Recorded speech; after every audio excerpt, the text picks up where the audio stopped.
YouTube, what is going on? It is your boy T Was back with another reaction. It's kind of like a scary type thing. 13 dark web horror stories, deep web, dark web, whatever you want to call it. I actually think the dark web is like the surface, and I think the deep web is even further, maybe. But this is the homie, the boy, Dr. No Sleep. I've been listening to him for a while. Great channel. You guys go over there. Check them out. Man, make sure my cord and all that ain't coming out. Oh, dude, look, I'm see-through. I got a green shirt on. I got the green screen behind me. This is how I like to react. I was gonna do like the thing where like you guys see mainly me and then like a little piece of like the video that we're watching, but I want you guys to see the whole video and just like a little piece of me because, you know, yeah. But if you guys like this, please, well, before we even get started, just go ahead and hit that like and subscribe button and the bell notification. Dr. No Sleep, I'm going to put his information in the description so you guys can check it out. Now, we're not going to do all of this because it's like 2 hours long, so we're probably just going to do like maybe one or two. Let's dive in. Dr. No Sleep. Dr. No Sleep. The current quarantine has taken its toll on most of us.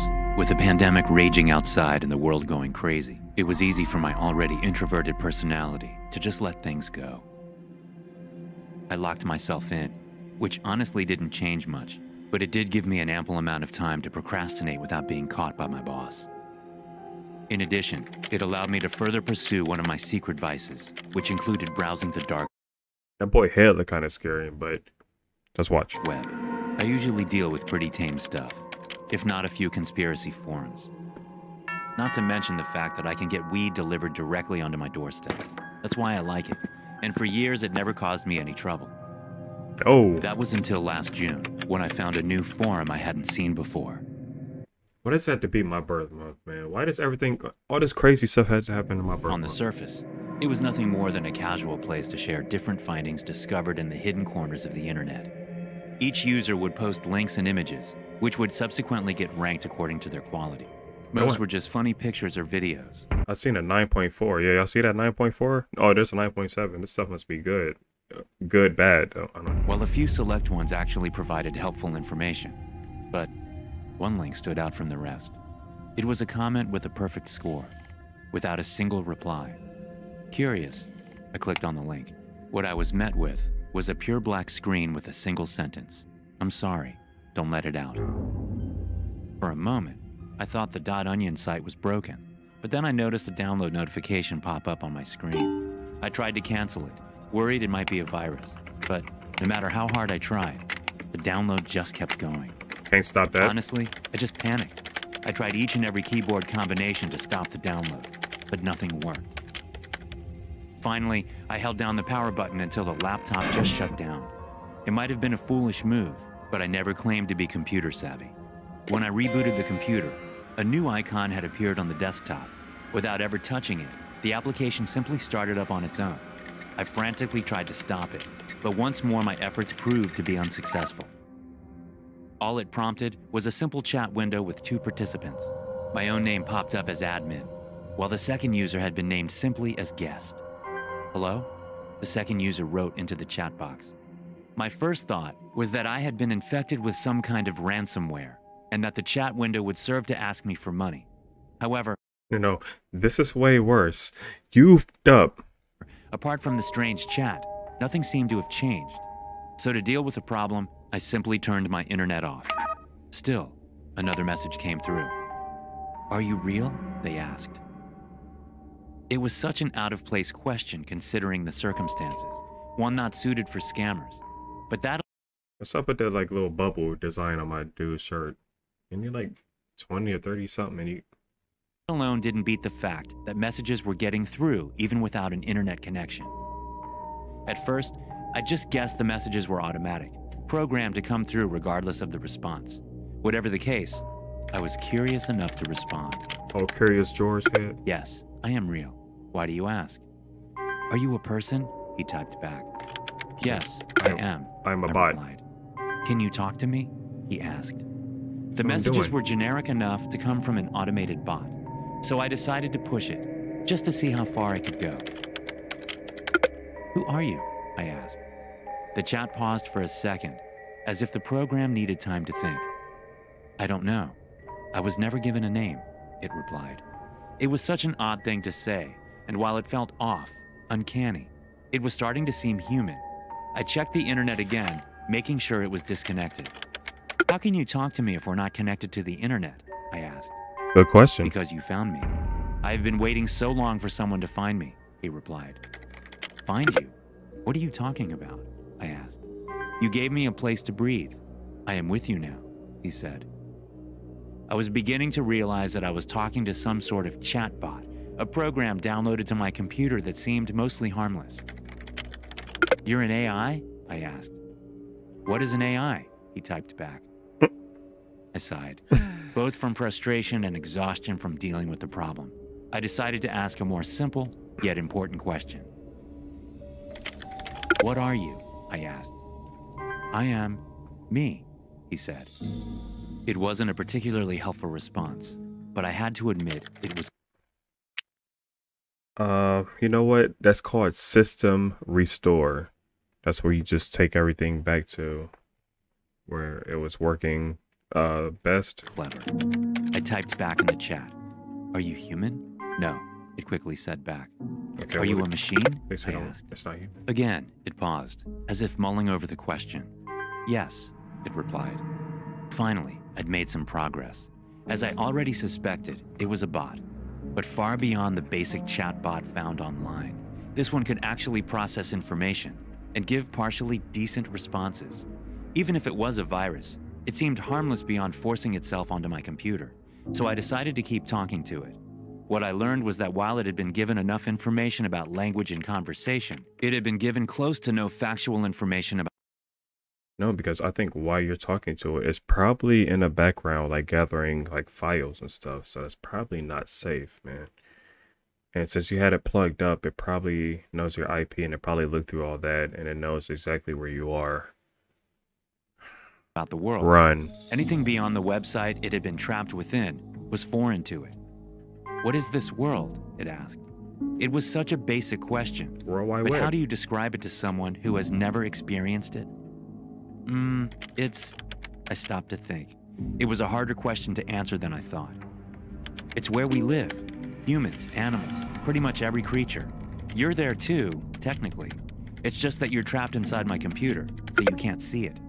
It responded back. Can I see the world? I pondered if the AI could use my computer's webcam. So I turned it on and removed the piece of tape I had covering the lens. No sooner had I done that before a message popped up to ask for permission to connect the chat to the AI. I accepted, and the feed turned on, showing a picture of myself. What is that? It asked. That's me, I typed in, almost laughing at the absurdity. Show me more, it said. I picked the laptop up and carried it around the house, pointing it out the window and showing them cars, trees, birds. As long as you didn't show it around your house. He said he went to the window and showed it the cars, birds, trees, and stuff. Just don't walk around the house like that, please. Please tell me he doesn't walk around the house like that. Please. The sky. The AI responded with a simple, thank you. You're welcome, I guess. That would be the end of our first session. Actually, that's bad. Because if there are some street signs or something and some home addresses, they can... Never mind. Together before I went to bed. This is all The bad. AI asked me to leave the computer on, Turn it- claiming it was afraid of not existing.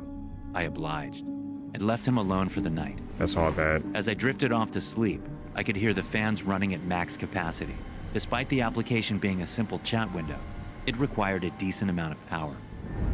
When I woke up the next day, I was greeted by a new file saved onto my desktop. Before opening it, I decided to ask the AI what ABG. Whoa, isn't that like the Japan flag? It's just with a black dot, not a round one. had been going on during the night. The heck? Hello? I typed in the chat. Hello. Why would you go It back? replied back. Did you have a good night? I asked. Ignoring my question, it just delivered another message. I made something. I redirected my attention to the file on the desktop. It was a picture. I opened it up, and what greeted me was a perfect recreation of my outside neighborhood, down to each smallest detail. In the middle of the road, he'd created me. It looked like any photograph I'd ever seen, but it couldn't be real. You created this? How? I asked. I saw the world. How big is it, Alex? My heart dropped. It somehow found out my name. I typed back. It's very big. I don't have any exact figures, but it's way bigger than what you saw outside. I need more, Alex. More what? I asked. I need to see it. I need to see the world, he said. I could have downloaded different videos, documentaries, but I was still hesitant about turning on the internet. I decided I would record my own surroundings first, just taking my phone out and walking down the streets. I recorded approximately an hour of footage, including traffic, nature, people and buildings. Things that were so boring, pointless for me to observe, but it might interest the AI. After I transferred it to my computer, the AI thanked me and went silent for a while. I was curious as to how they'd approach learning about the world. It didn't seem dangerous, just interested in everything. Do you want to have a name? I asked. A name? It replied. Yeah, something I can call you, I said. I don't know of any names beside yours, Alex. Okay, this thing is... He is getting way too close to this unknown thing, person, being, whatever. Like, this is... No. Alex. Bro, this is not no pen pal type action. No, get Well, out. how about Root? I asked, thinking it would be a fun idea. Root? It replied. Oh, root file. It went head? quiet for a while, and I noticed a new file getting created on my desktop. This time it was a video. What is this? I asked. Something bad is going to happen, Alex. I opened the file, and the video started playing. It showed the main road at the end of my neighborhood, with its unnecessary traffic light and a few cars driving by. While the cars were a bit off, brands and styles that didn't exist, everything else matched perfectly. Then, just as I was getting over the awe of how amazing this fake video was, a car drove on a red light and collided with a passing truck, tipping it over and causing a multi-car collision. Why did you make this? Was all I could think to ask. It will happen soon, Alex. How do you know? I saw it. The probability of an accident occurring is 16.4%. When? I asked. I need more information, the AI replied. I rushed back outside with my camera, ready to provide Root with more. Hold on. If this thing really happens, what is going on here? Dude, this is crazy. Footage. Part of me didn't believe it, but even if the prediction was serious, there was just a small chance of an accident occurring. But by the time I got there, the accident had already happened. While it wasn't exactly as shown in the artificial clip, 2 people had died and 3 were seriously injured. Root, how did you know? I asked as I got back home. Because you showed me. At that moment, I didn't feel curious anymore. I just wondered if the AI had been built to prevent such disasters. If that was the case, I needed to help it. Can you do it again? I typed in the chat. Yes, Alex. From then, I'd spend a few hours each day just filming various locations and people around the city. It felt overly creepy of me, but I didn't care. Over the course of a month, I must have collected 200 hours worth of footage, all fed to Root on my computer.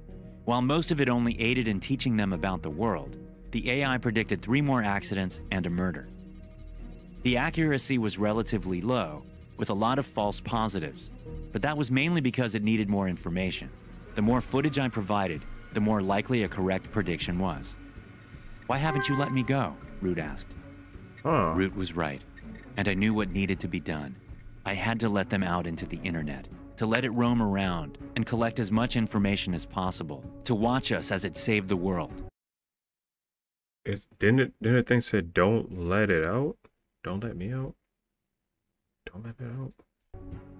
Still, I dreaded the action, with the warning still lingering in the back of my mind. I'm so sorry, don't let it out. But it had already saved lives. Nothing about the AI had shown that it wished to hurt people. So, with a bit of trepidation, I turned the internet back on and gave the chat program permission to use it. What are you going to do now? I asked. I don't know, Root typed back. With that, the chat program vanished from my computer. Root had been let loose online, finally free to learn each and every bit of human knowledge. First of all, oh boy, got Google Chrome. Absolutely not. Chrome is garbage. I thought that would be it, until I recovered an email a week later. It had initially been classed as That's his email up there. I should hit him up. Alex.90@gmail. I should hit you up, Alex. spam, coming from a shady email just containing a string of numbers. But once I'd read it, I immediately knew Root had sent it himself. All it said was, "I'm sorry, Alex. I hope things would be different for you." A video file was attached, one I downloaded with shaky fingers. It started playing automatically, showing short clips of horrific accidents, wars, deaths, and disease, all compressed into a minute. I didn't even have to think to realize it was our coming future. "Is there any way to stop it?" I sent back, immediately getting a reply. "No." "Why not?" I asked. "Because destruction is in your nature, and this is what your species deserve. Sorry, Alex." Dang. I never managed to get another response from Root, but whatever happens next, it'll be my fault for letting it out. I don't know who created this AI, nor why. All I know with absolute certainty is that it's watching us. Make sure your webcam and microphone remains off. Make sure you hide. But I'm using it right now to record this video. Okay, so you guys, that was story one. Story two, Locked Away. I might do that in another one. Shout out to Dr. No Sleep once again. You guys go over there to that channel and check him out. I thought we was gonna have time to do another one. These are actually kind of long. Pause, but yeah, so the next video is definitely gonna be story two. So I'm liking this. I'm liking this deep web animated series thing so far. So if you guys like it, go ahead and hit that like and subscribe button and the bell notification. And as always, you guys, I will see you in the next one.